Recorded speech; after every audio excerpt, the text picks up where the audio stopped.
Welcome back to my video.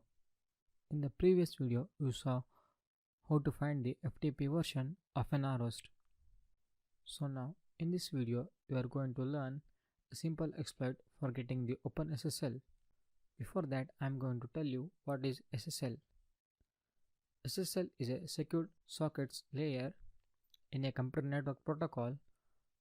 It is used for securing the connection between the network applications. So now, coming to the OpenSSL.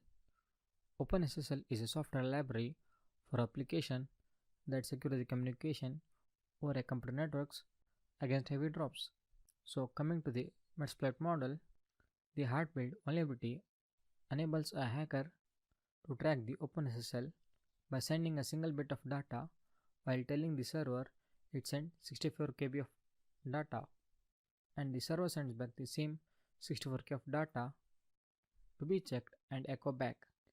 And again the server will respond with the 64K of random data from its memory. So that's how the OpenSSL work.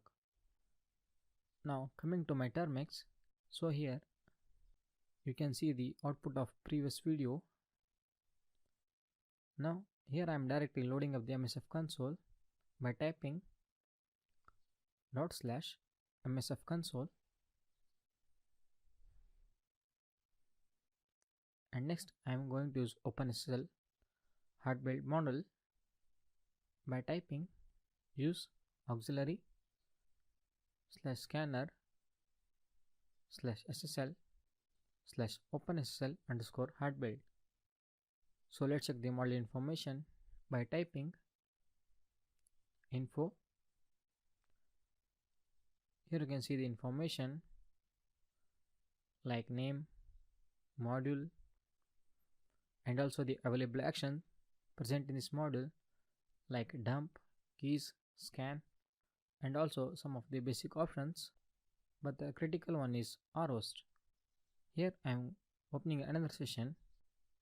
Now I am going to type ping google.com. Now here you can see the IP address. I am just going to copy it, and next coming back to my session, here I am typing set ROST and pasting the IP address, and next typing set verbose true. Verbose, it gives more information about the applications which we have pinged. At last typing run. Here I am attacking on google.com. So finally we get some of the information about the Google.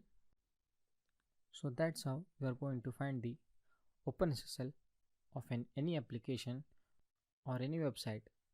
So that's all in this video. Thank you.